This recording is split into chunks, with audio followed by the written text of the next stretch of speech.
अस्सलाम वालेकुम।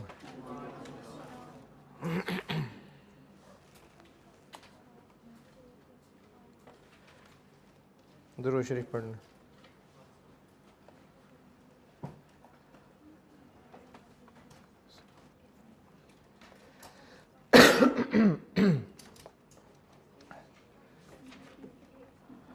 सितंबर 15 कर रहा था पिछली क्लास में।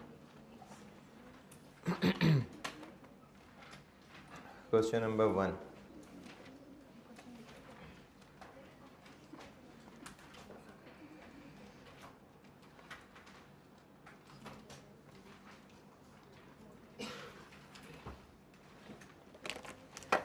प्रोसेस 1 की कैलकुलेशंस तक कुछ पूछना है तो पूछें। समरी दोबारा बता रहा हूँ। प्रोसेस 1 से बनते हैं सिग्मा और बीटा, और बीटा प्रोसेस 2 में चला जाता है, वहाँ से थीटा बनता है। और पूछा है सिग्मा की पर यूनिट कॉस्ट और थीटा की per unit cost. Sigma process 1 में बनता है, जॉइंट कॉस्ट बांट लेंगे तो जो सिग्मा का हिस्सा बनेगा उसी को पर यूनिट कर लेंगे, और थीटा प्रोसेस 2 में बनता है तो प्रोसेस 2 की जो पर यूनिट कॉस्ट होगी वही थीटा की पर यूनिट कॉस्ट होगी। ये सवाल की अप्रोच है। सवाल की अंग्रेज़ी पढ़ के किसी को ज़रा सी भी कन्फ्यूजन है तो बेटे बोलें। अच्छा, ये जो 3 सवाल हैं ना, इन पर मैं बहुत फोकस कर रहा हूँ बार बार। जॉइंट प्रोडक्ट्स के 3 तगड़े सवाल हैं, ऑटम 15, ऑटम 17 और स्प्रिंग 20, और इसके बाद जॉइंट प्रोडक्ट नहीं आया और इस दफ़ा चांसेस हैं। और ये ऑटम 15, ऑटम 17 और स्प्रिंग 20, इनमें से मैं एक कर रहा हूँ और बाकी 2 होमवर्क के साथ डिस्कशन करूँगा। और इनमें वो बात जो एक दिन पहले बता रहा था कि आईकेप के सोल्यूशन में गलती होती है तो उसको फिर उसके बारे में क्या करें, मुझ पे यकीन करें ना करें, वो इस सवाल से रिलेटेड थोड़ा सा दोबारा बताऊँगा। तो अभी सवाल करा रहा हूँ, ये पूरा करके फिर चैप्टर ख़त्म, फिर मैं अगले चैप्टर पे चला जाऊँगा और फिर इस सवाल को आप आज दोबारा करेंगे। और जिनको इसमें ज़रा भी कोई मसला है वो 2 दफ़ा 4 दफ़ा कर लें। किए हुए सवाल को दोबारा करने में नुकसान तब है अगर आप बस याददाश्त की बेस पे कर रहे हैं तो नुकसान है, पेज ज़ाया कर रहे हैं, टाइम ज़ाया कर रहे हैं। लेकिन अगर आप सवाल कर रहे हैं और बार बार कॉन्सेप्ट अपने आप को दोहरा रहे हैं, बेशक फिगर्स याद हैं आपको लेकिन कॉन्सेप्ट बार बार दोहरा रहे हैं, फिर होता है पक्का उससे। प्रोसेस 1 पहुंच गए थे कहाँ तक? कॉस्ट ऑफ कंप्लीटेड यूनिट्स, जो कि निकालनी थी 77439, यहाँ तक पहुँच गया था। अब आगे क्या करना है? इसको बांटना है सिग्मा और बीटा में, एनआरवी की रेशो में। तो अब कर लेते हैं इसकी एलोकेशन।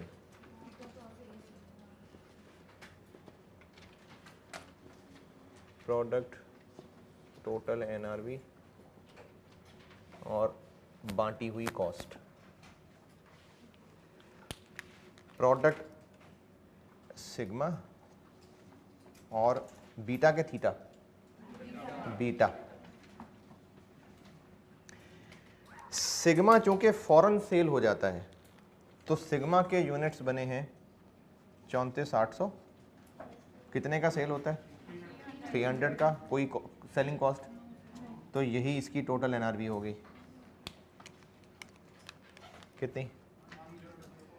10,440,000।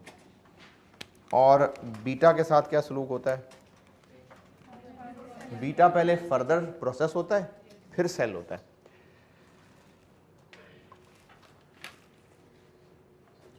बीटा के कितने यूनिट्स? 16,055। अच्छा, मैं ना ये एक गैप करके कर रहा हूँ काम, ये मैंने लिखना है यहाँ पर कुछ। सेल प्राइस 500 और माइनस फर्दर प्रोसेसिंग कॉस्ट पता नहीं 500। हाँ, तो इसी ने थीटा बन के बिकना है ना।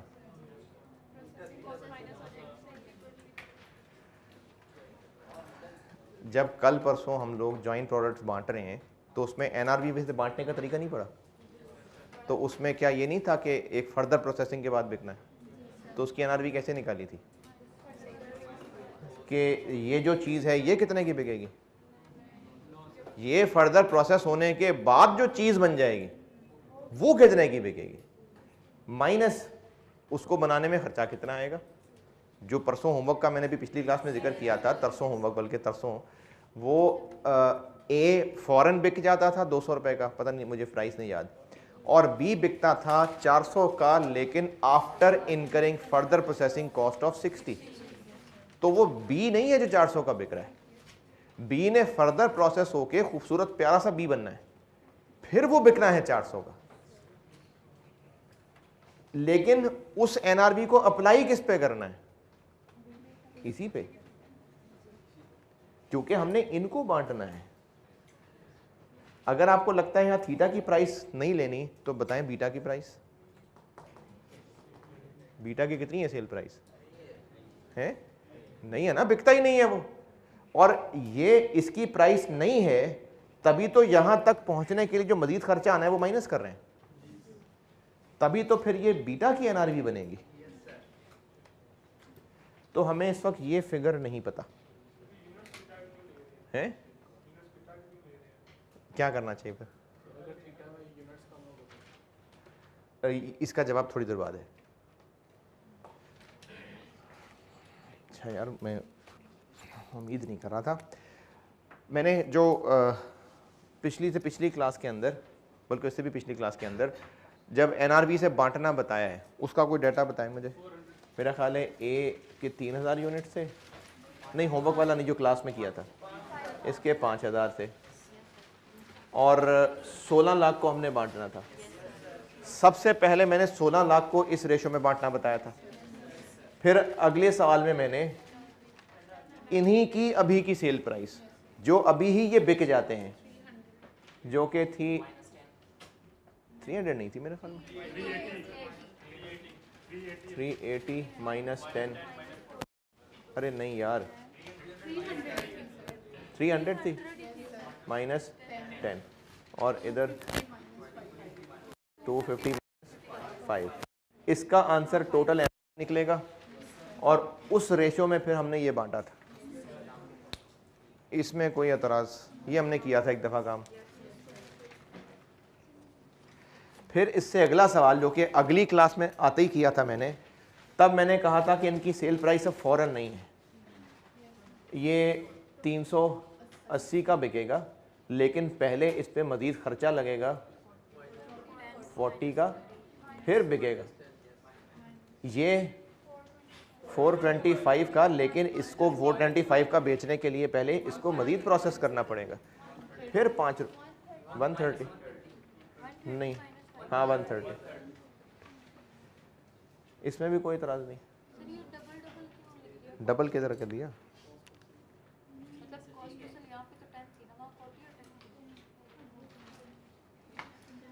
ये एक सवाल था, ये अगला सवाल था।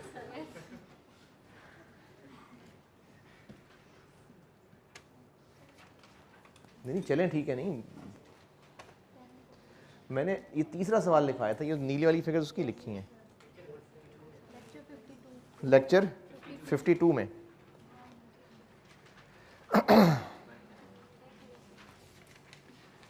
इस पे एतराज़। अब इस सवाल से रिलेट करूं तो ये बीटा है, लेकिन ये थीटा की प्राइस है, तभी तो फर्दर प्रोसेसिंग है, तो ये बीटा के यूनिट्स है ना। आप कह रहे हैं सवाल में यूनिट्स चेंज हो रहे हैं, हाँ इसका जवाब है अभी, अब वो मैंने उसके लिए जगह छोड़ी है ना। ये तो अभी मैंने सिर्फ उतना डिस्कस किया जो मैंने पहले कराया है, जितना ये पहले कराया था अभी तक मैंने वो बात की है बस, इसलिए तो यहां जगह छोड़ी है। सिग्मा की सेल प्राइस, बीटा और उसकी एनआरवी। अब इसमें से हमें ये फिगर नहीं पता, जब ये फिगर नहीं पता तो फिर ये फिगर नहीं पता, और जब ये फिगर नहीं पता तो इसको हमने बांटना है इस रेशो में, तो ये भी नहीं पता। तो ये प्रोसेस 1 तो यहीं रुक गया, प्रोसेस 1 यहीं स्टॉप हो गया। चले प्रोसेस 2 पे चलते हैं, वहां से कोई हिंट मिल जाए तो मिल जाए। प्रोसेस 1 यहीं रुक गया, क्योंकि हमें ये फिगर नहीं पता। जब तक ये फिगर नहीं पता चलेगी हम ये फिगर नहीं निकाल सकते, और इसकी रेशो में बांटना है ये, तो फिर ये भी नहीं बढ़ सकता। अच्छा, जो यहां लिखूंगा उससे आगे क्या करूंगा फिर? ये जो यहां लिखूंगा उसको मैं 34,800 से डिवाइड करूंगा, तो क्या होगा? वो सिग्मा की पर यूनिट कॉस्ट आ जाएगी। और जो यहां फिगर लिखूंगा वो क्या होगी? वो बीटा की टोटल कॉस्ट होगी, जो कि प्रोसेस 2 में ट्रांसफर इन की कॉस्ट बन जाएगी। ठीक है, ये प्रोसेस 2 में ट्रांसफर इन की कॉस्ट बनने लगी है, ये सिग्मा की कॉस्ट है, जिसको यूनिट से डिवाइड करके सिग्मा तो सॉल्व हो जाएगा, लेकिन अभी ये टेबल हमारा रुक गया है। प्रोसेस 1 मैंने यही छोड़ दिया। प्रोसेस 2, प्रोसेस 2 में क्वांटिटी स्केड्यूल,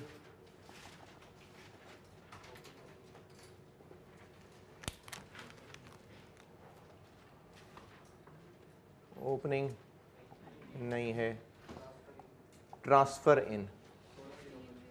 अब ये ट्रांसफर इन वो हैं जो ये बीटा है, 16,055, कोई न्यू मटेरियल नहीं है, क्लोजिंग वर्क इन प्रोसेस नहीं है, नॉर्मल लॉस फिर 5%, तो वो इसी का 5% होगा।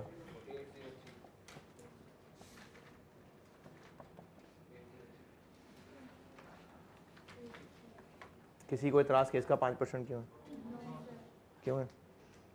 क्यों नहीं है? क्यों इतराज नहीं है? क्योंकि और कोई फिगर ही नहीं है। कितना बन गया? 803। बाय प्रोडक्ट नहीं है, एबनॉर्मल पता नहीं, शायद हो। आउटपुट, और अब ये हम थीटा की बात कर रहे हैं, थीटा का आउटपुट 15,200, 52 एबनॉर्मल लॉस।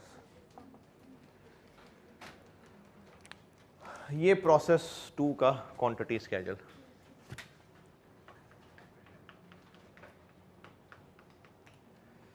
बैठ जा यार, इतनी जगह है।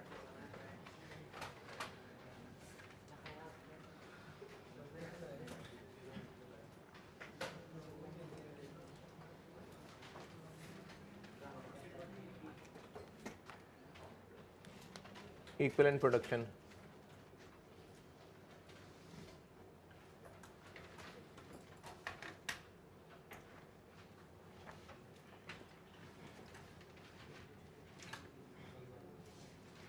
मटेरियल और कन्वर्जन। अच्छा, P1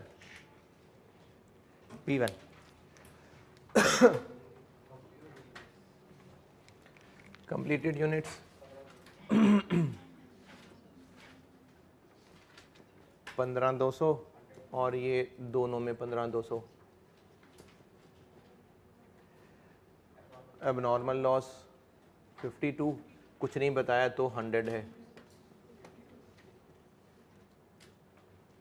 15,252, 15,252।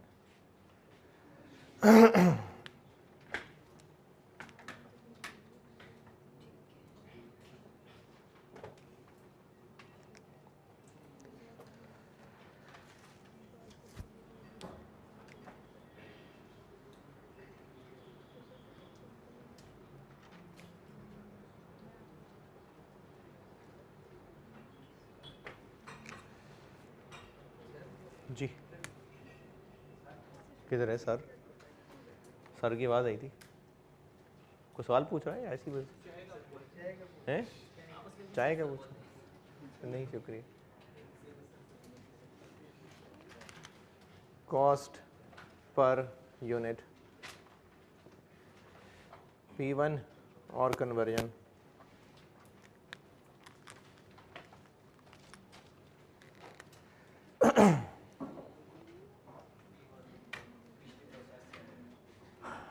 ओपनिंग है नहीं, इसलिए करंट पीरियड कॉस्ट। ये फिगर, ये वो फिगर है जो यहाँ निकलनी है। ये फिगर नहीं पता। ये फिगर 1240 दोनों मिला के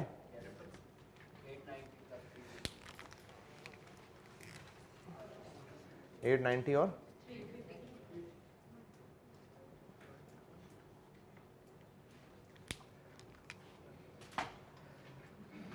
नॉर्मल लॉस की स्क्रैप वैल्यू नहीं है, बाय प्रोडक्ट की सेल प्राइस कोई नहीं है, बस यही न्यूमरेटर है और ये पता नहीं, ये पता है। इसका डिनोमिनेटर 15,252, इसका denominator 15,252, cost per unit, this divide by this नहीं पता, दिस डिवाइड बाय दिस 0.30।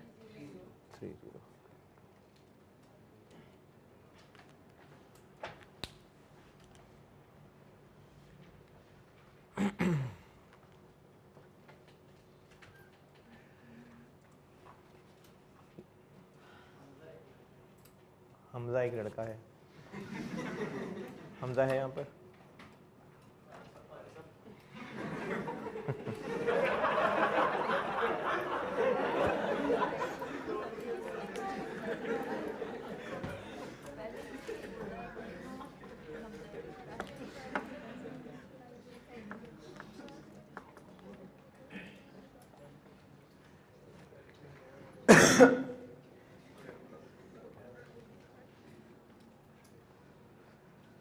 ये फिगर वहाँ से आनी है, ये फिगर नहीं पता, लेकिन ये डाटा अवेलेबल था तो ये पर यूनिट निकल आई। यहाँ तक पहुँचे फिर साइंस बताता हूँ।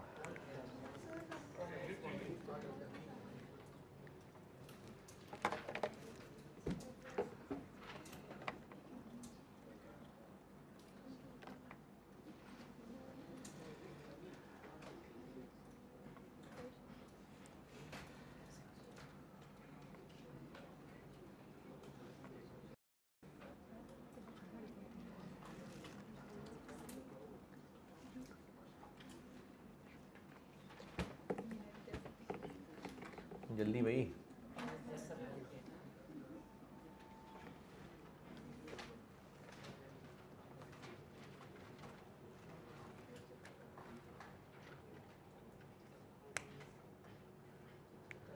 चलो ठीक है, पहुंच गए। यहां पर क्या माइनस होना है? नहीं, पता नहीं सही है कि नहीं। फिर यहां से क्या माइनस होना है? Further processing cost.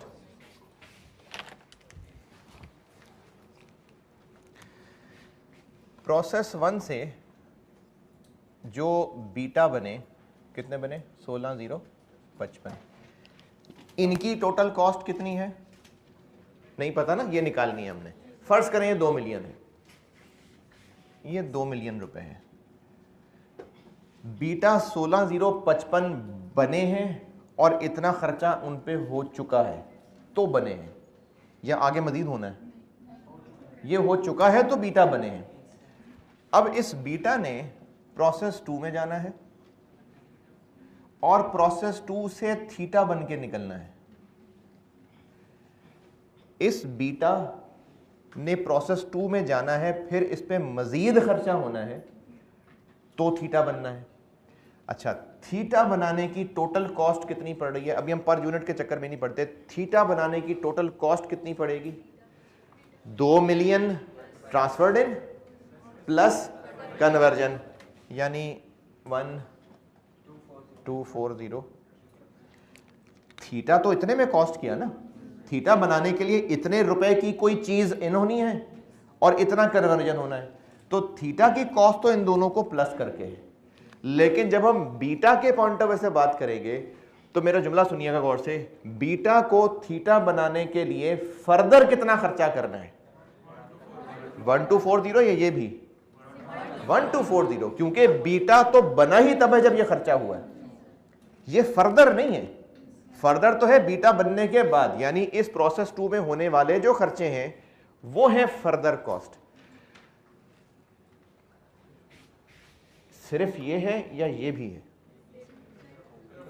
सिर्फ ये, क्योंकि ये तो वही 2 मिलियन रुपए आना है और उसका पर यूनिट निकलना है, तो फर्दर प्रोसेसिंग कॉस्ट तो यही है और यही चाहिए थी हमें।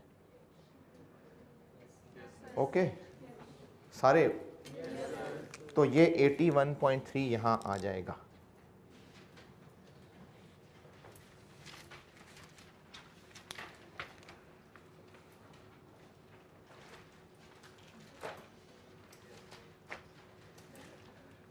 ये फर्दर प्रोसेसिंग वाली बात बेटा किसी को भी ज़रा सी भी कंफ्यूजन है तो बताएं मुझे।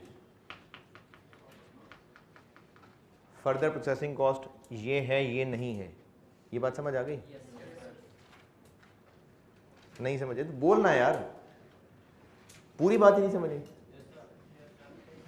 सारी कॉस्ट दोबारा पढ़ाओ। बीटा 16,000 बन गए, ये 2 मिलियन इन पे प्रोसेस 1 में खर्च हुआ। अब ये 2 मिलियन जब प्रोसेस 2 में जाएंगे ये, तो इन 2 मिलियन को नाम मिलेगा कि प्रोसेस 2 के हिसाब से ये कॉस्ट ऑफ यूनिट्स ट्रांसफर्ड इन है। फिर मजीद खर्चा होगा और फिर जाके थीटा बनेंगे। पर यूनिट की बात नहीं पूछ रहा, वैसे पूछ रहा हूँ थीटा टोटल कितने में कॉस्ट करेंगे? सिर्फ 1240 में। थीटा बनाने की टोटल कॉस्ट कितनी होगी? 2 मिलियन प्लस 1240 ना, ऐसा ही होगा ना। थीटा के हिसाब से बोलेंगे तो हाँ, थीटा की total cost this plus this होगी। लेकिन जब बीटा के पॉइंट ऑफ व्यू से बोलेंगे कि बीटा से थीटा पहुंचने में मजीद कितना खर्च होना है, तो वो 1240 है या ये भी मजीद होना है? 1240। तो फर्दर प्रोसेसिंग 1240 है। इसलिए तो 12,40,000 यहां से माइनस कर दो, 12,40,000 नहीं पर केजी, तो ये वो पर केजी, पर लीटर, पर लीटर, पर लीटर, ये पर लीटर, लीटर है। तो ये यहां से माइनस हो जाएगी। अब ये है sale price minus further processing cost. यहां तक ओके?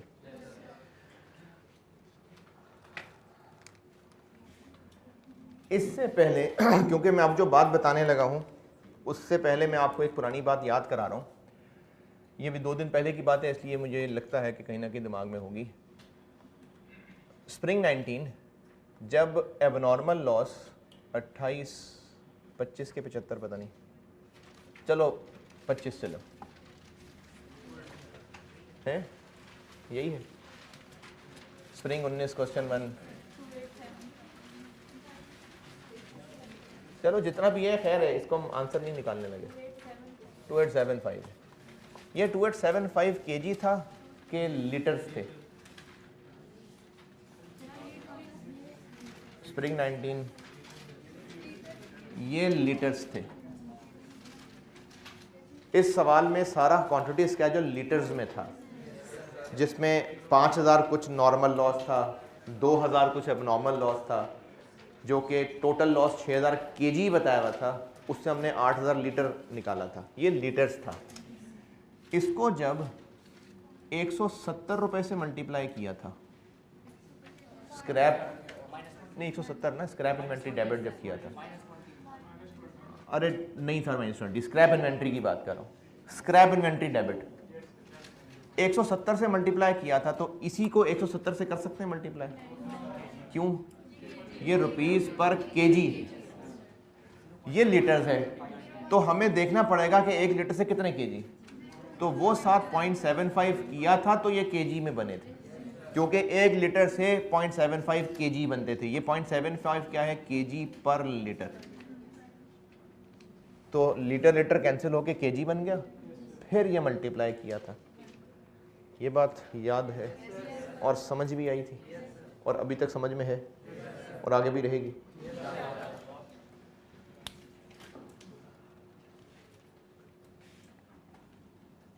ये क्या है? 34,800 रुपए हैं, लीटर्स हैं। 300 क्या है? रुपीस पर लीटर। तो ये हो सकता है मल्टीप्लाई, ठीक है हो सकता है। तब ये 10,440 आ गया। 16,055 क्या है? लीटर्स है। 500 रुपए क्या है? रुपीस पर लीटर। 81.3 रुपीस पर लीटर।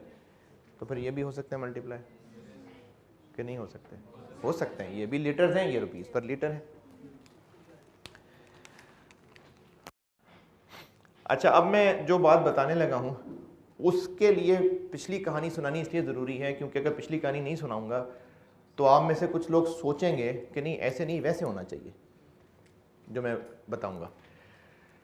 चूंकि ये भी लीटर्स है और ये भी रुपीस पर लीटर है, ये लीटर है, रुपीस पर लीटर है, तो मल्टीप्लाई हो रहे हैं। ये क्यों नहीं मल्टीप्लाई हो रहा था? क्योंकि वो लीटर था और वो रुपीस पर केजी था, तो हमें इसको कन्वर्ट करना था। यहां पर ऐसा मसला इसलिए नहीं लग रहा कि ये भी लीटर्स हैं, वो रुपीस पर लीटर है, ये भी लीटर है और ये भी रुपीस पर लीटर है। इस अटेम्प्ट का जब सोल्यूशन था ICAP का, तो उसमें ये ऐसे ही था, दिस इनटू दिस और दिस इनटू दिस, और इतनी ये बात अपेरेंट ठीक लग रही थी कि इसको ओके चलते रहे। लेकिन कोई साल 1.5 साल पहले, मुझे याद नहीं है कि किसी ने सवाल पूछा था या खुद ही टेढ़े मेढ़ी चीज़ें सोची थी, क्योंकि ऑपरेशन करता रहता मैं चीज़ों के, फिर चीज़ क्लिक की थी कि इसको इससे मल्टीप्लाई करना ठीक नहीं है। क्यों ठीक नहीं है साबित करता हूँ। भी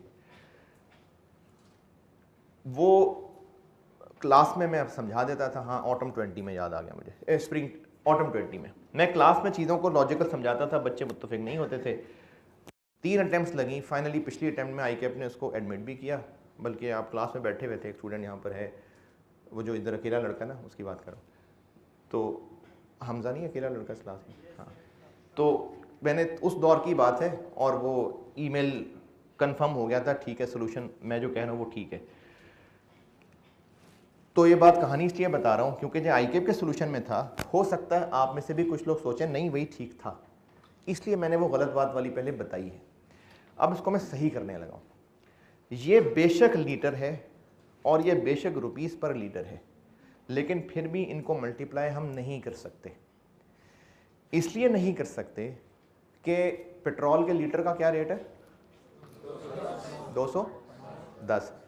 210 रुपीस पर है लीटर। और अगर आप 5 लीटर दूध खरीदें, 5 लीटर दूध, तो टोटल बिल कितना बनेगा? 5 लीटर इंटू 210 रुपये पर लीटर है? नहीं है, लीटर है ना भाई, लीटर ही तो है। 5 लीटर दूध खरीदा है इंटू 210 रुपये पर लीटर है, लेकिन है तो लीटर ही ना है। तो बात सिर्फ लीटर की नहीं है, ये किसके लीटर है, वो कौन सा लीटर है? ये दूध का लीटर है, वो पेट्रोल का लीटर है, तो ये मल्टीप्लाई करना ठीक नहीं है। अगर आप सिर्फ रुपीस पर लीटर ही देखेंगे तो उस हिसाब से तो ठीक लग रहा है। ये किसके लीटर्स हैं? ये बीटा के लीटर्स हैं। ये रुपीस 500 रुपए, रुपीस 81.3 पर किसका लीटर? पर थीटा का लीटर। और 1 लीटर बीटा से 1 लीटर थीटा नहीं बनने वाला। क्यों नहीं बनने वाला? क्योंकि इस प्रोसेस की नेचर ही ये है कि 1 लीटर जब बीटा यहां डलेगा तो उसमें से 5% जाया होगा ही होगा। चलो ज्यादा जाया हो गए वो तो एबनॉर्मल बात है, लेकिन एक रूटीन प्रोसीजर क्या है कि जब 1 लीटर बीटा इन होगा तो उससे कितने थीटे बनेंगे? 0.95 थीटे बनेंगे।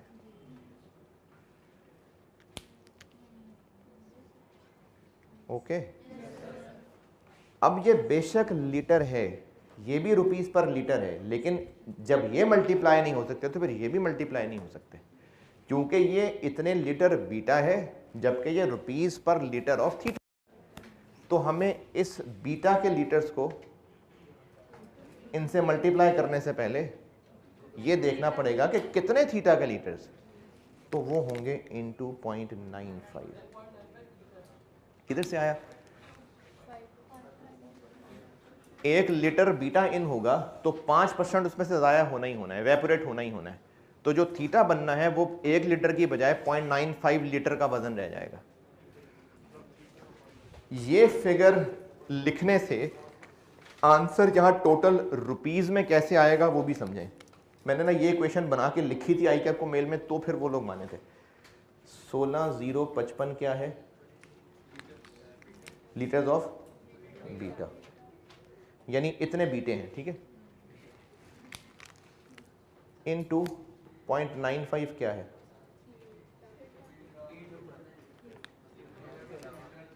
हाँ जी, 0.59 थीटा पर बीटा।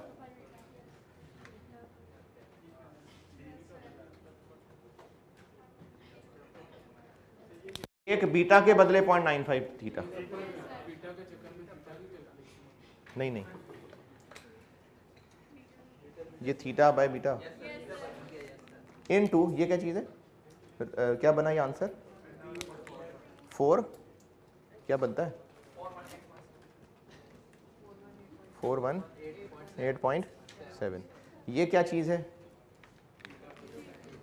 ये है रुपीज पर थीटा।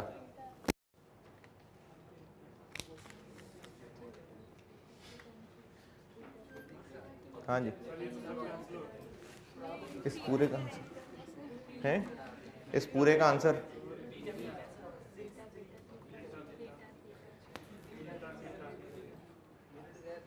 आंसर किस में आ गया, तो बस हम रुपीज ही निकाल रहे हैं, ये हम रुपीज ही निकाल रहे हैं, ये रुपीज हैं तो आंसर रुपीज में आएगा। अगर आपने, नहीं बात थीटा की नहीं है, टोटल रुपए आएंगे, टोटल रुपए होंगे, ये टोटल आंसर रुपये निकलेगा बस। ये 10,440 ये क्या है, बस रुपीज हैं, टोटल रुपीज हैं, या पर बीटा पर सिग्मा है, टोटल रुपीज हैं, तो इसका आंसर भी किस में निकलेगा, टोटल रुपीज। अगर ये वाला पोर्शन ना लिखते, ये पोर्शन ना लिखते, तो आंसर होता कुछ नंबर रुपीज बीटा पर थीटा। फिजिक्स पढ़ी जिंदगी में? तो अगर आप ये 0.95 नहीं लिखेंगे ना, तो ये वही हिसाब हो जाएगा कि आप 5 लीटर दूध को पर लीटर पेट्रोल के रेट से मल्टीप्लाई कर रहे होंगे। तो 0.95 यहां लिखना पड़ेगा। अच्छा, इस एतराज का जवाब देता हूं कि सर ये तुम थीटा की कैलकुलेशन कर रहे हैं, जिनको ये एतराज है तुमने थीटा की कैलकुलेशन कर दी, वो भी जवाब देता हूं। पहले सिर्फ ये तसल्ली कर लें कि इनटू 0.95 लिखना है, ठीक है, कोई एतराज? इसका आंसर क्या निकला 6386 है 117, बस ठीक है।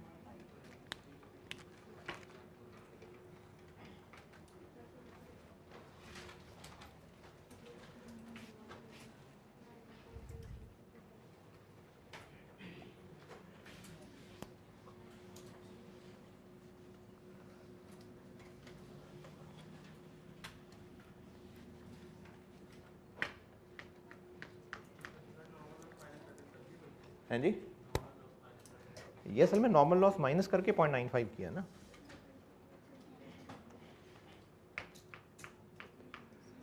यानी आप 16,055 माइनस 803 कह रहे हैं? हाँ कर दे।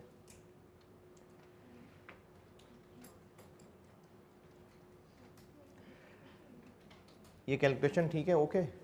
चले अब ये जवाब कि ये थीटा की कैलकुलेशन है कि बीटा की कैलकुलेशन है, अब इसका जवाब दे रहा हूं।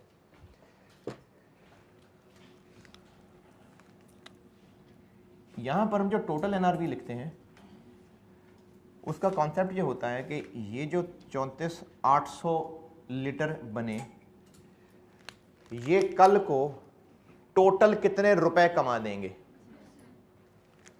ये जो अभी 16,055 बने, ये कल को कितने टोटल रुपए कमा देंगे। वो जितने भी टोटल रुपए कमाएंगे, बात हो किसके पॉइंट ऑफ व्यू से रही है, बीटा ही, कि ये कल को कितने पैसे कमा। हम बात इसी की कर रहे हैं कि बीटा कल को कितने पैसे कमा देगा, तो ये हम इसी की बात कर रहे हैं कि ये जब निकलेंगे कमाने के लिए इतने रास्ते में मर जाएंगे, फिर बाकी जो बचेंगे वो इतना कमा के देंगे, तो ये टोटल पैसा कमा के देंगे ये लोग।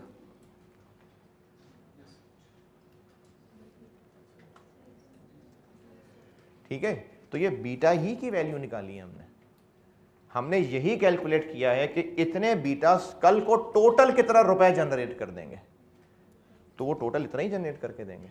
तो इसलिए ये बीटा और सिग्मा की ही वैल्यूज हैं।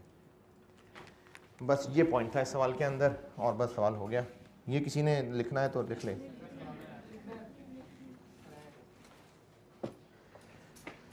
मैंने ना ईमेल में बकायदा कलर चेंज करके ये लिखा था, तो काटा भी था उनको।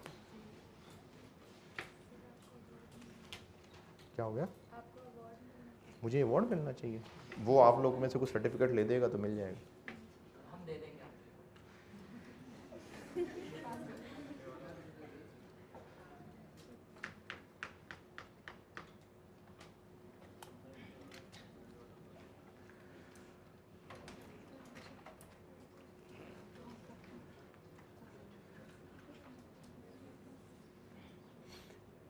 लेकिन इसमें एक मासूमियत ये है कि मैंने चूंकि ये पॉइंट समझाया था और उसकी मिसाल इस सवाल की दी थी, जबकि मैंने जिक्र किया था कि इस जैसे ये दो और हैं, तो आई कैप ने एडमिट सिर्फ इसी को ही किया और सोल्यूशन इसी का इमेंड कर दिया, लेकिन इसी की बेस पे बाकी दो भी हैं जो चेंज हैं। तो वो फिर मैं आपको जो होमवर्क दो देने हैं ना, वो वही दो हैं, तो इसलिए इनका सोल्यूशन अपना दूंगा आपको।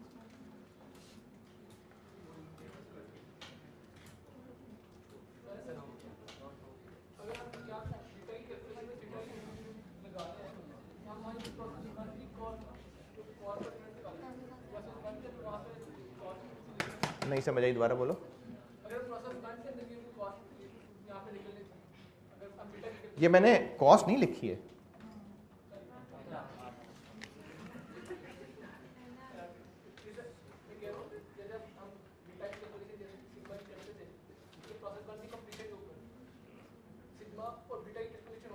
ये हो रही है ना, ये वही हो रही है। हाँ, एक मिनट, मैं जो आप कहना चाह रहे हैं ना, मैंने वो फिगर लिखी नहीं है अभी, मैं एक बार वो फिगर लिख दूं ना, फिर आप दोबारा पूछिएगा आप क्या कह रहे हैं। मैं इस टेबल को पूरा कर लूँ। इनका टोटल 16826117। इसको इनकी रेशो में बांटना है, यानी this divided by this into this यहाँ आएगा, इनटू दिस यहाँ आएगा। 4389 435 268500। तो ये ऐसे 7074439 बना है। अब ये जो 2685 है, ये बीटा की कॉस्ट निकल आई और ये इधर इस ट्रांसफर इन की कॉस्ट है 2685004। अब पूछें आप क्या कह रहे हैं?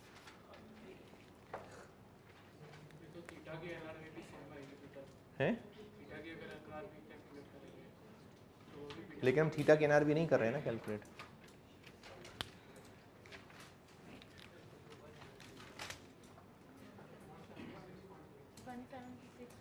वन 176.04।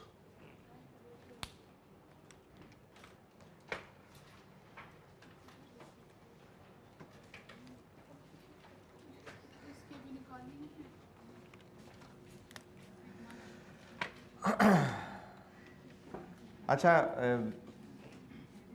ये जो मैं बात बता रहा था कि ये बीटा की एनआरवी है, ये बीटा की है, थीटा की एनआरवी बीटा की एनआरवी।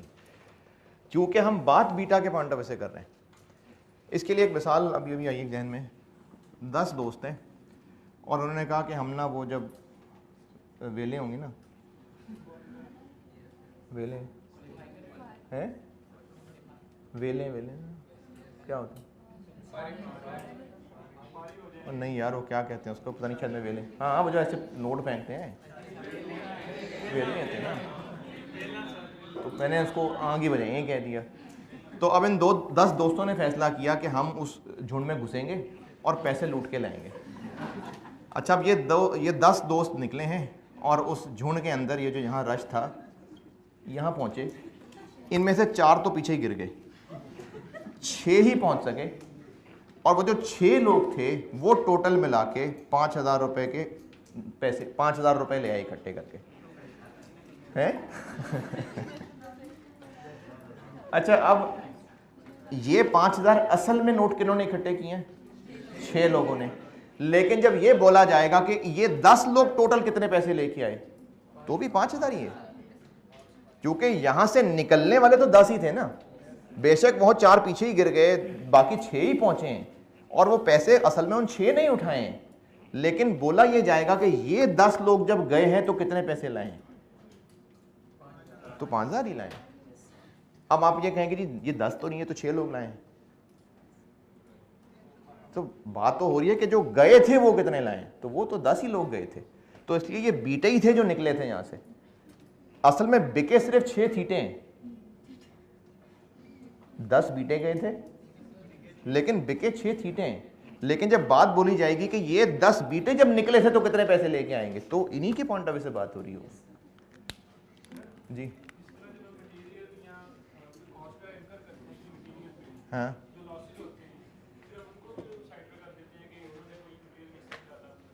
नॉर्मल लॉस, क्योंकि हम उनको कोई कॉस्ट अलॉट नहीं करना चाह रहे होते, हम एबनॉर्मल लॉस को कॉस्ट अलॉट करना चाह रहे होते हैं, इसलिए वो यहां हैं, क्योंकि हम उनको कोई कॉस्ट नहीं देना चाह रहे होते ना, क्योंकि हम उनको कोई कॉस्ट देना ही नहीं चाह रहे होते, वो हमारे खाते में ही नहीं आना चाह रहे होते। नहीं, अब आप इस स्टोरी को देखो, जिस स्टोरी से जिस चीज़ बताई है उसमें उसकी ऑपरेशन ना करो। मैंने जिस स्टोरी से जो चीज़ बताई है बस उसके लिए मिसाल इस्तेमाल की है।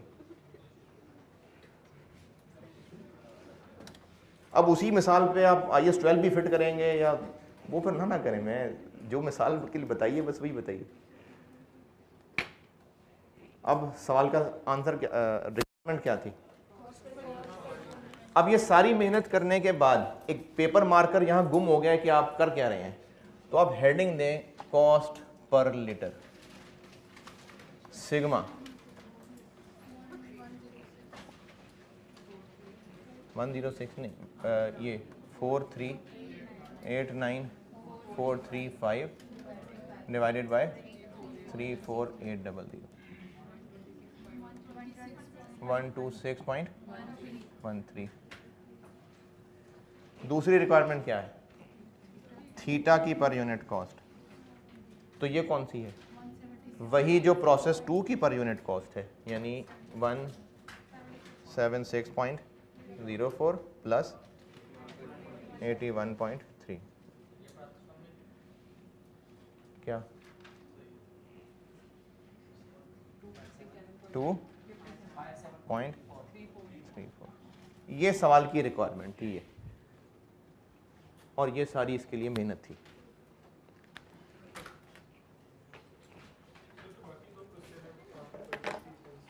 जी जी, उनमें यही 0.95 वाला ही मसला था। एक में तो बिल्कुल यही बात थी, तीसरे में जो है वो बाय प्रोडक्ट था, तो उसको अजम्पशन लेके सॉल्व किया जा सकता है। तो मैंने ना उसके 2 सॉल्यूशन बनाए हैं, वो दोनों ही आप लोगों को दूंगा।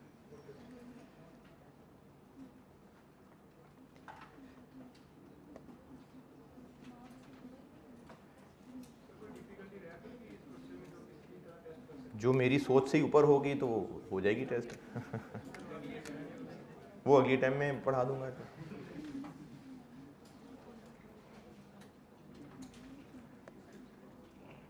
ठीक,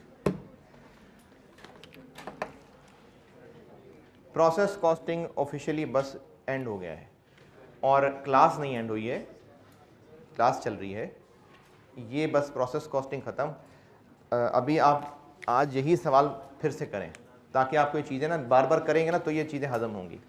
फिर अगली क्लास में मैं एक होमवर्क और फिर उससे अगली क्लास में एक होमवर्क दूंगा। हाँ जी, हाँ, किसके हिसाब से? नहीं नहीं, प्रोसेस 2 का आउटपुट बस थीटा ही है।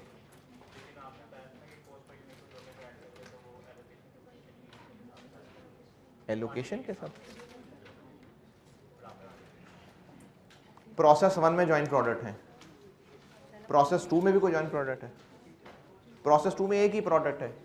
तो प्रोसेस 2 में जब प्रोडक्ट ही एक है तो जो प्रोसेस 2 की हमने पर यूनिट कॉस्ट निकाली है वो उसी की है ना? नहीं, नहीं समझ आया। चलें, प्रोसेस 2 सॉल्व हो गया। अब मेरा सवाल है आपसे, प्रोसेस 2 में कॉस्ट ऑफ कंप्लीटेड यूनिट्स निकालें, क्या करेंगे बताएं? आउटपुट क्या करूं? 15,200 इंटू 176.04 प्लस 81। ठीक है, ये प्रोसेस 2 की कॉस्ट ऑफ कंप्लीटेड यूनिट्स आ जाएगी। ये कौन सा प्रोडक्ट है? थीटा है या और भी दो चार हैं? थीटा है। पर यूनिट निकालें इसकी अब। 15 200 से डिवाइड कर दें, कर दें। ये बन जाएगा ना, क्योंकि प्रोडक्ट ही एक ही है, तो जो पर यूनिट है वही उसकी पर यूनिट है।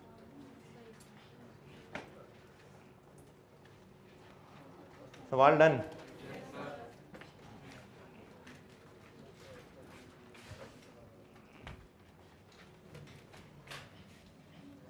यार इसकी बड़े स्लो स्लो सैर कराएं पूरे बोर्ड की, फिर मैं मिटाऊं उसको।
मिटा दूं?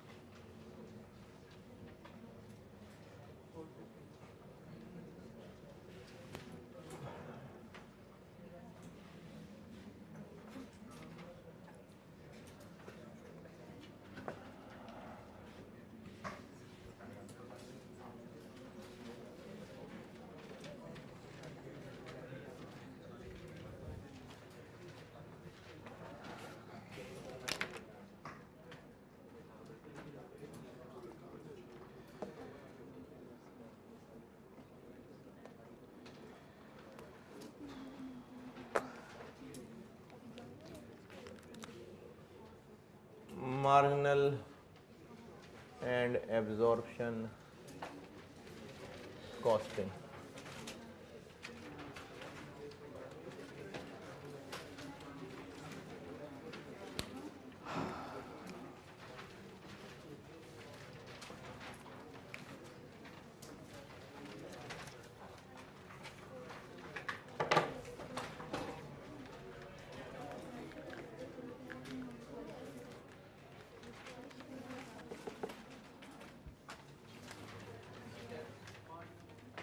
अच्छा ये ऑनलाइन वालों की बात कर रहा हूँ जो इसको मार्जिनल एब्जॉर्प्शन वाले सेक्शन में देख रहे हैं 55B, तो 55A जो है ना वो ऊपर प्रोसेस कॉस्टिंग वाले में डला हुआ है।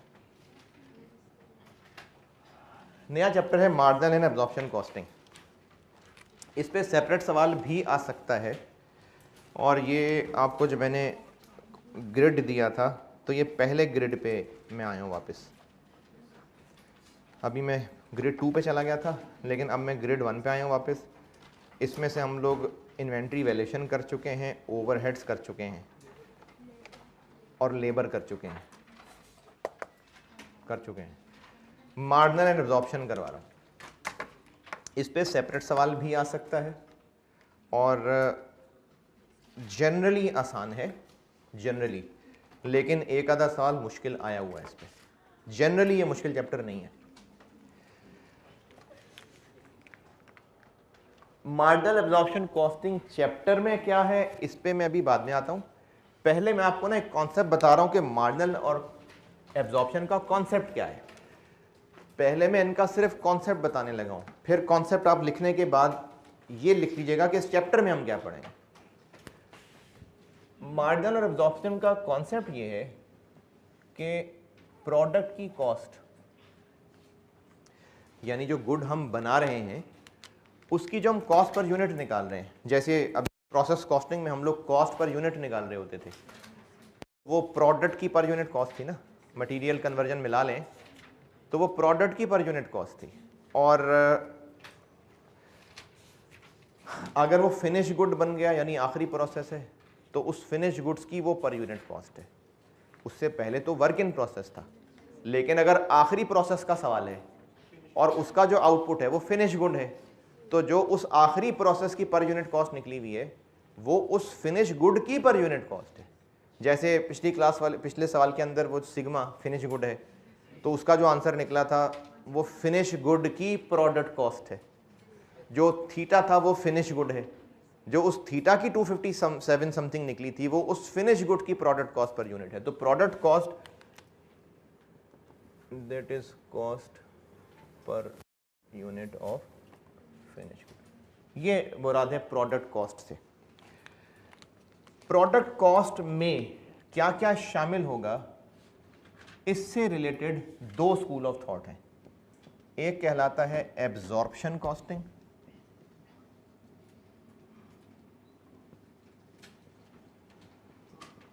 और एक कहलाता है मार्जिनल कॉस्टिंग।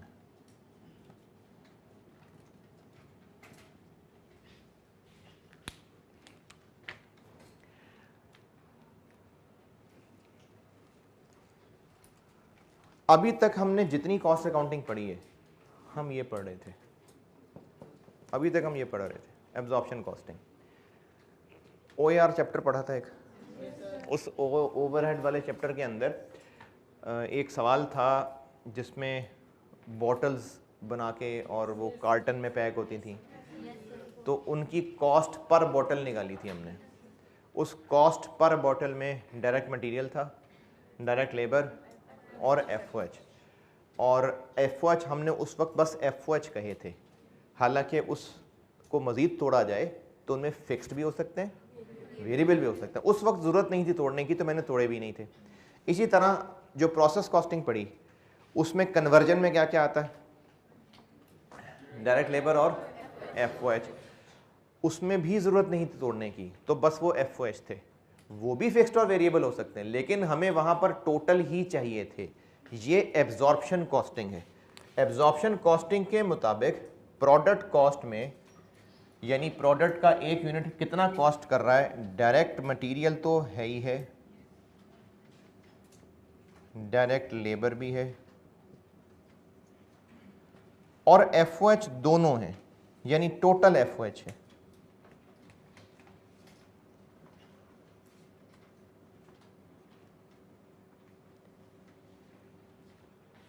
जो बिजनेस एब्जॉर्प्शन कॉस्टिंग फॉलो करता होगा उस बिजनेस के नज़र में प्रोडक्ट का एक यूनिट कितना कॉस्ट करेगा, इन चारों का टोटल।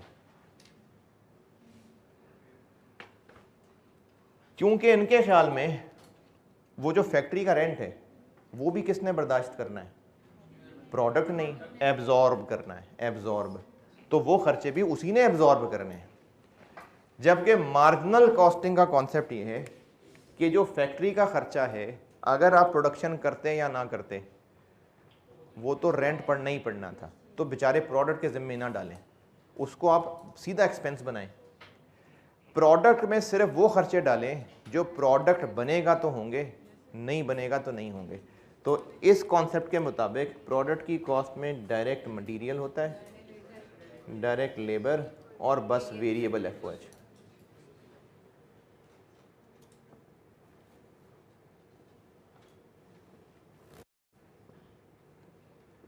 ये दो अलग अलग कॉन्सेप्ट हैं। अभी तक जितना पढ़ा था हमने वो सब एब्जॉर्प्शन कॉस्टिंग थी। मार्जिनल कॉस्टिंग का कॉन्सेप्ट ये है, जो लोग मार्जिनल कॉस्टिंग के मानने वाले हैं। अच्छा, इसमें एक बात और बताऊं, हम लोग कॉस्ट अकाउंटिंग पढ़ रहे हैं, फाइनेंशियल अकाउंटिंग नहीं पढ़ रहे हैं। फाइनेंशियल अकाउंटिंग स्टैंडर्ड्स के मुताबिक है। फाइनेंशियल अकाउंटिंग होती है उन लोगों के लिए जो ऑर्गेनाइजेशन से बाहर बैठे हुए हैं, जिनको साल साल बाद फाइनेंशियल स्टेटमेंट्स मिलनी है।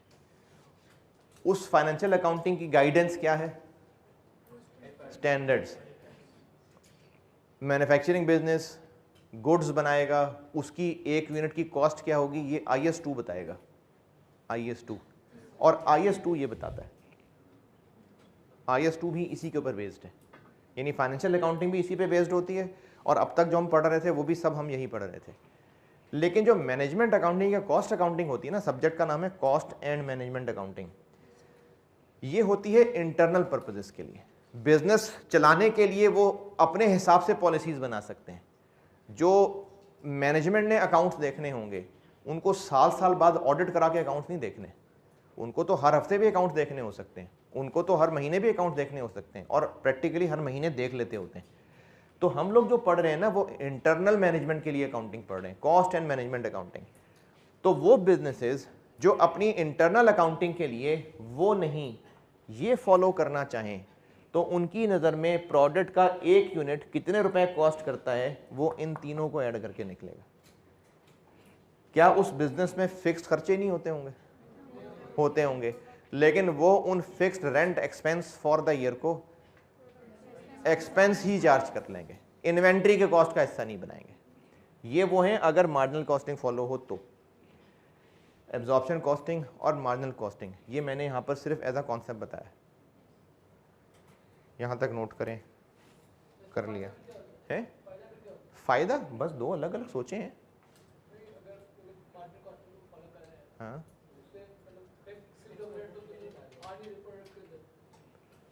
नहीं, आप अपनी बात दोबारा पूछें।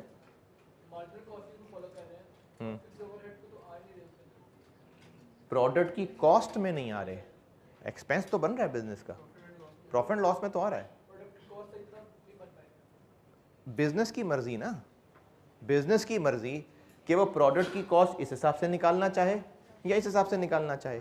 अगर आपको ये लग रहा है कि इस हिसाब से निकालेगा तो वो कम आएगी, और उस पर वो मार्कअप मार्जिन लगा के सेल प्राइस निकालेगा तो कम बनेगी, ये कह रहे चाह रहे हो। तो जो बिजनेस ये फॉलो कर रहा होगा वो और मार्जिन रखेगा, ये फॉलो कर रहा होगा तो और मार्जिन रखेगा। मैंने कहीं इंटरनली कॉस्ट मैनेजमेंट अकाउंटिंग देखी नहीं है, नहीं मैंने जो काम इंडस्ट्री में किया है वो मेनली फाइनेंशियल स्टेटमेंट्स के हिसाब से किया है, या जहाँ किया है वहाँ इंटरनल अकाउंट्स थे भी तो वो फाइनेंशियल अकाउंटिंग से फ़र्क नहीं थे, वो वही बन रहे थे। तो इसलिए मैंने देखा नहीं असल में कि कॉस्ट अकाउंटिंग क्या हो रही होती, कि प्रैक्टिकली क्या हो रहा होता। वो तो होता होगा कि बहुत अगर मैन्युफैक्चरिंग बिजनेसेस है ना वो अपने लिए इस तरह की वैल्यूज़ बनाते होंगे। मैंने तो इंजीनियरिंग सेक्टर में काम किया हुआ, तो प्रैक्टिकली नहीं देखा। ये दो कॉन्सेप्ट्स हैं भाई। अब आता हूँ कि ये चैप्टर क्या है। हमने ना इस चैप्टर में मैनेजमेंट को जाने वाले मंथली अकाउंट्स के फॉर्मेट देखने बस। यानी इस चैप्टर का ऑब्जेक्टिव मेनली यही है कि हर महीने जो इनकम स्टेटमेंट बन रही होगी मैनेजमेंट के लिए, अगर मैनेजमेंट ये मेथड फॉलो करती हो तो इनकम स्टेटमेंट की शक्ल क्या होगी, अगर ये मेथड फॉलो होता हो तो इनकम स्टेटमेंट की शक्ल क्या होगी, ये इस चैप्टर में पढ़ने लगे। ये ब्रॉडर चीज़ है, यानी ये कॉन्सेप्ट है कि मार्जिनल कॉस्टिंग, एब्जॉर्प्शन कॉस्टिंग, इसका अब तक जितने चैप्टर पढ़े यही हो रहा था। वो इसके चैप्टर नहीं थे, लेकिन जो चैप्टर थे उनमें इनमें से ये बेस यूज़ हो रही थी। आगे डिसीजन मेकिंग पढ़ेंगे उनमें कहीं ना कहीं ये भी हो रही होगी। तो इसलिए ये दो कॉन्सेप्ट हैं बस।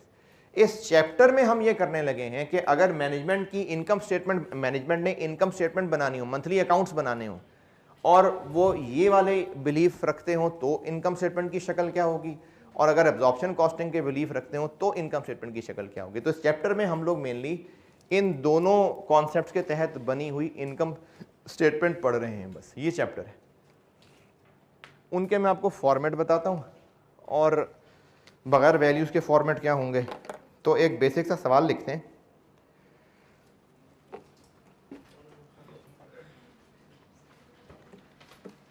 अभी लिखते हैं, जब क्लास चल रही है अभी। क्या जी? नहीं, अब तो following information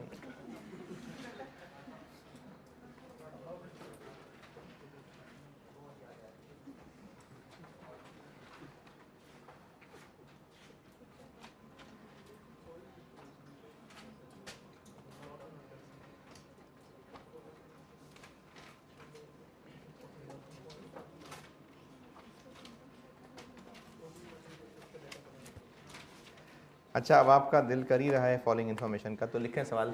following information, following सवाल, एक सवाल के साथ ना मैं इनमें फॉर्मेट सिखाने लगा हूँ। बजाय इसके कि मैं पहले आपको कांटे लगा के फॉर्मेट बना के दूं, फिर सवाल करें, तो मैं उस सवाल के अंदर ही इसके फॉर्मेट सिखा दूंगा आपको। इस चैप्टर में हम लोग इन दोनों कॉन्सेप्ट्स के तहत बनने वाली इनकम स्टेटमेंट्स पढ़ने लगे हैं। ये है चैप्टर। ये बात लिख ही लेते हैं वैसे, ताकि पता चले इस चैप्टर में हम कर क्या रहे हैं।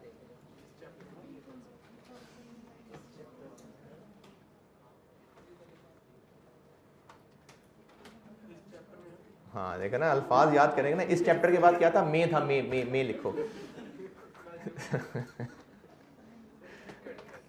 इस चैप्टर में हम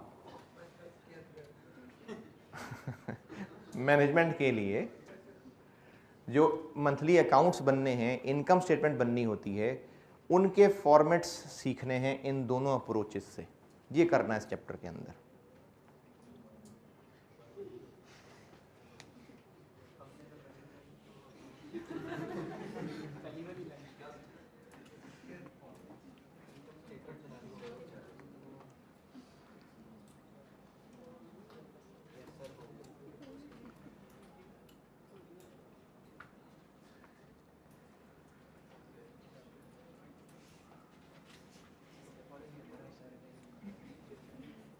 चलें आप सवाल लिखें। Following information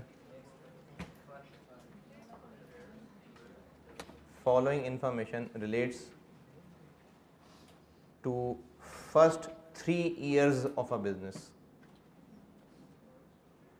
Following information relates to first 3 years of a business.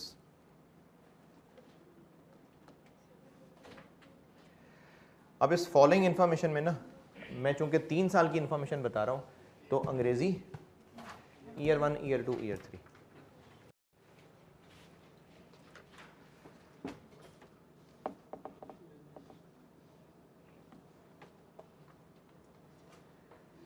Sale price per unit, sale price per unit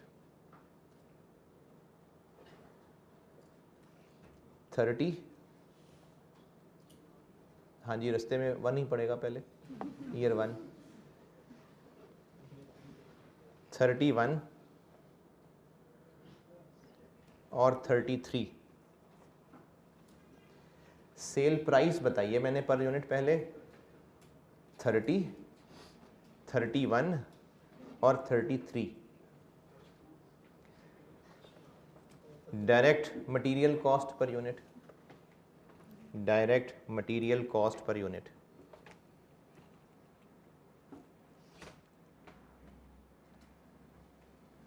8, 9,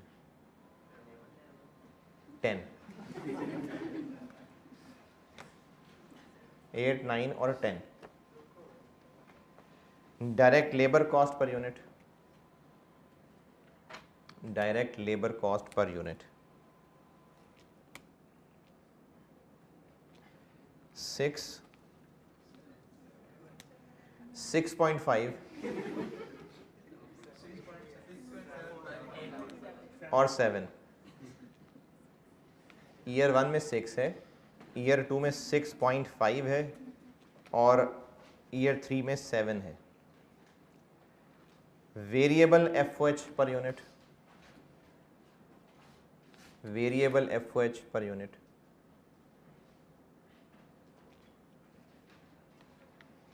4,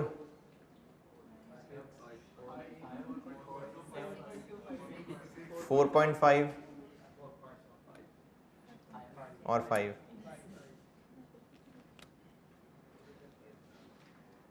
variable FOH दोबारा बता रहा हूँ, 4, 4.5 और 5।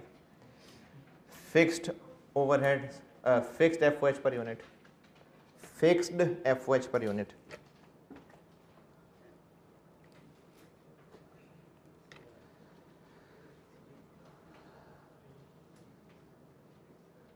3, 3.5 और 4।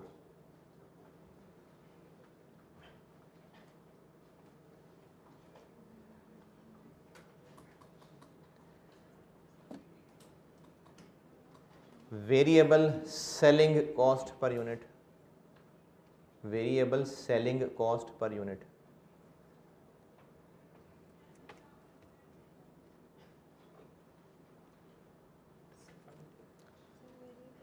Variable selling cost per unit 2 रुपये, 2 रुपये, 2 रुपये, 2 रुपये।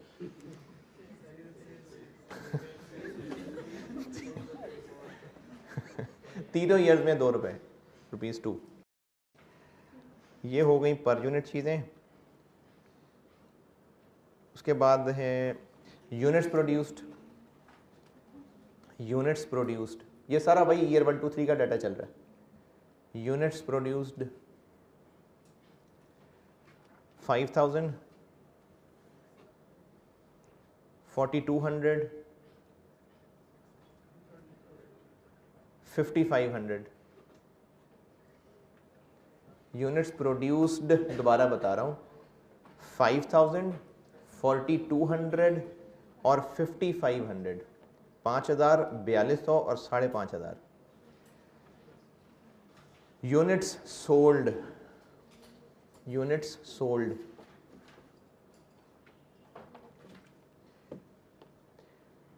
एक इनकम स्टेटमेंट बना दूंगा अभी, दूसरी फिर अगली क्लास में बना दूंगा। यूनिट्स सोल्ड हैं जी, यूनिट सोल्ड 5000, 3500 जी, 3500 और 5800। रिपीट कर रहा हूं,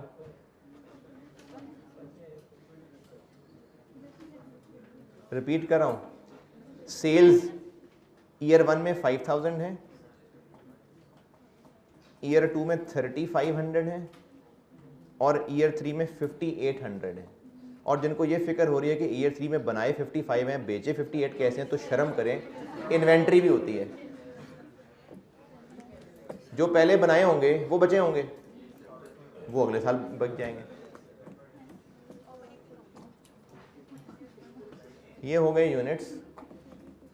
और लिखें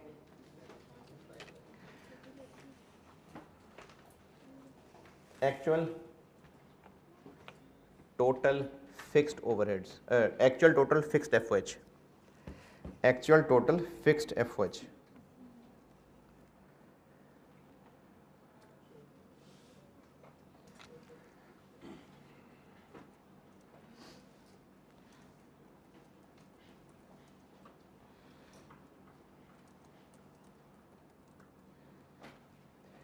ईयर 1 में है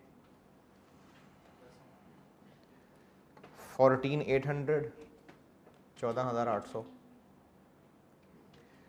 ईयर 2 में 16200,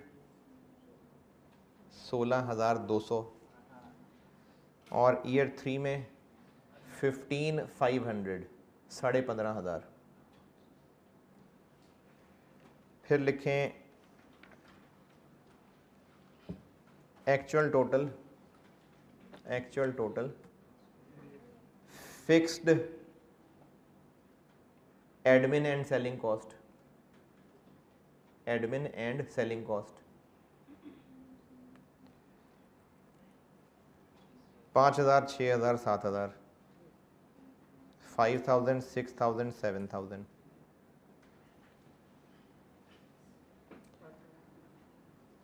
चले जी, सामान हो गया पूरा। रिक्वायर्ड है मुझसे तीनों ईयर्स की, रिक्वायरमेंट ए है बल्कि, तीनों ईयर्स की इनकम स्टेटमेंट्स, एक दफ़ा यूजिंग मार्जिनल कॉस्टिंग और एक दफ़ा यूजिंग एब्जॉर्प्शन कॉस्टिंग। ये रिक्वायरमेंट ए है, तीनों ईयर्स की इनकम स्टेटमेंट्स, एक दफ़ा यूजिंग मार्जिनल कॉस्टिंग और एक दफ़ा यूजिंग एब्जॉर्प्शन कॉस्टिंग। और पार्ट बी, तीनों ईयर्स की प्रॉफिट रिकंसिलिएशन, तीनों ईयर्स की प्रॉफिट रिकंसिलिएशन।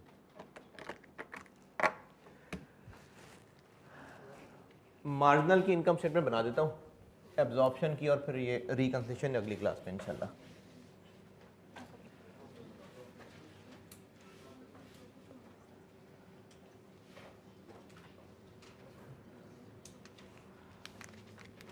इनकम स्टेटमेंट बना रहा हूँ मार्जिनल कॉस्टिंग से। इसका एक फॉर्मेट है, वो फॉर्मेट आपके सामने आ जाएगा और सॉल्यूशन हो जाएगा। 3 साल हैं चूंकि, तो उनको कॉलम में बना लेते हैं, ईयर 1 2 3।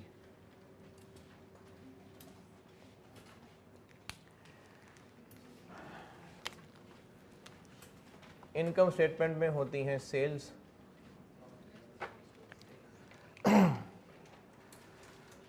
अच्छा आपने FR1 जहाँ जहाँ भी पढ़ रहे हैं इनकम स्टेटमेंट की शक्ल बहरहाल देख ली हुई है, सेल्स, कॉस्ट ऑफ सेल्स, और कॉस्ट ऑफ सेल्स का ब्रेकअप होता है ओपनिंग, परचेजेस, क्लोजिंग, और इसका आंसर आता है ग्रॉस प्रॉफिट। फिर उसके बाद अदर इनकम ऐड कर लेते हैं और ऑपरेटिंग एक्सपेंसेस लेस कर लेते हैं, और फिर एंड आंसर नेट प्रॉफिट। बिल्कुल ठीक है। यहाँ पर उसकी शक्ल थोड़ी बदलेगी। सेल्स, टोटल सेल्स कैसे निकालें? है unit sold into sale price. तो ये अगर मल्टीपल ईयर्स या मल्टीपल कॉलम्स का सवाल हो ना, और उनकी वैल्यूज अलग अलग ही बननी हो, लेकिन कैलकुलेट होनी एक ही तरीके से हो, तो बजाय इसके कि हम हर फिगर कैलकुलेट करके एग्जामिनर को बताएं, उसका एक ज़्यादा बेहतर तरीका ये होता है कि उसको हम फार्मूला बता दें कि हम करने क्या लगे, तो ये वर्किंग का पर्पज़ हो जाएगा पूरा। अदरवाइज तो वर्किंग्स हैं ज़रूरी, जहाँ भी ज़्यादा सारी चीज़ें हों तो वर्किंग्स होनी चाहिए। लेकिन अब देखें, हर साल की सेल हमने ऐसे ही निकलनी है, उस साल के यूनिट्स, उस साल की सेल प्राइस, तो बस हमने फार्मूला बता दिया, बस हो गई वर्किंग। अब बस आंसर लिखना है सामने। तो ईयर 1 में कितने यूनिट्स बेचे, और एक कितने का बेचा, 30 का, तो 30 इंटू 5000, 150,000। ईयर 2 में कितने यूनिट्स बेचे, 3500 यूनिट बेचे, एक कितने का बेचा, 31 रुपीज़ का, तो टोटल 108500। ईयर 3 में बेचे 5800 यूनिट्स, और एक कितने का बेचा, 191400।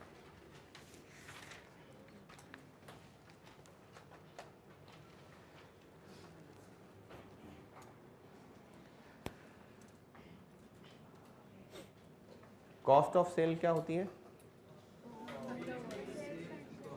सेल करने की कॉस्ट।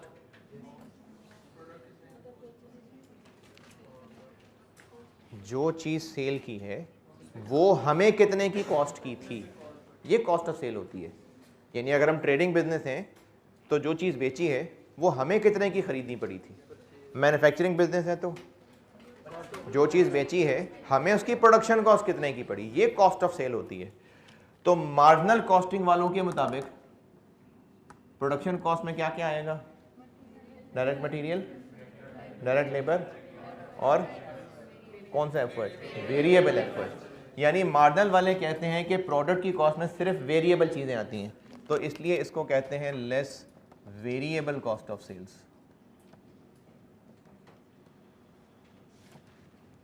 डायरेक्ट मटेरियल एक वेरिएबल कॉस्ट है, डायरेक्ट लेबर एक वेरिएबल कॉस्ट है। ओए होए, वेरिएबल फिक्स्ड ही नहीं याद होने आपको, तो याद है।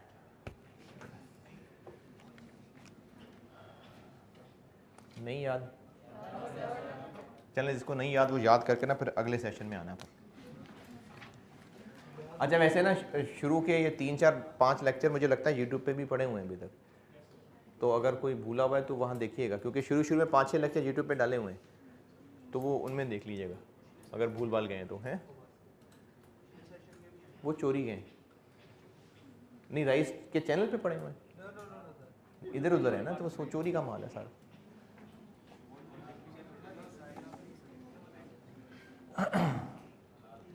Cost of sales is equal to, क्या फार्मूला होता है इसका, opening stock plus purchases minus closing stock. लेकिन मैन्युफैक्चरिंग बिजनेस है तो opening stock plus cost of goods manufactured. Inventory valuation में मैंने ये बताई थी शुरू में चीज़ें, जब इन्वेंटरी वैल्यूएशन चैप्टर पढ़ा था और उसमें हमने मैन्युफैक्चरिंग बिजनेस किया था, तो कॉस्ट ऑफ सेल होती है opening finish goods plus cost of goods manufactured minus closing finish goods. ये इन्वेंटरी वैल्यूएशन के लेक्चर्स में है। ओपनिंग फिनिश गुड्स पता नहीं कितने, कॉस्ट ऑफ गुड्स मैन्युफैक्चर्ड पता नहीं कितनी, और क्लोजिंग फिनिश गुड्स पता नहीं कितनी।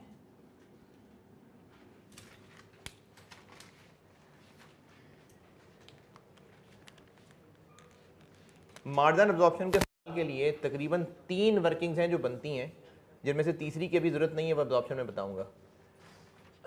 एक वर्किंग होती है कि हमें पर यूनिट कॉस्ट तो पता हो,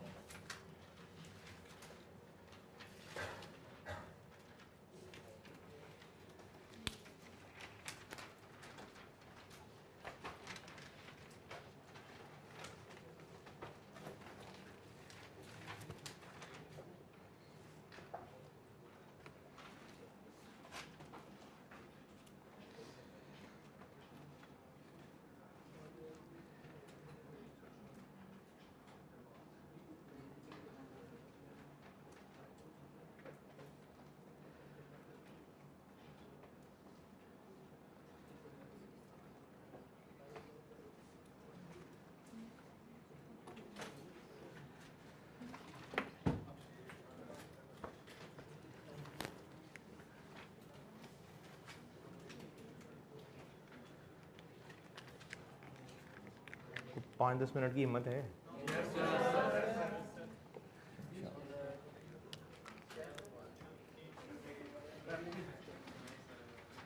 पाँच 10 मिनट की हिम्मत है तो मरते मरते 20-25 मिनट तो गुजार ही लेंगे। Product cost, product cost,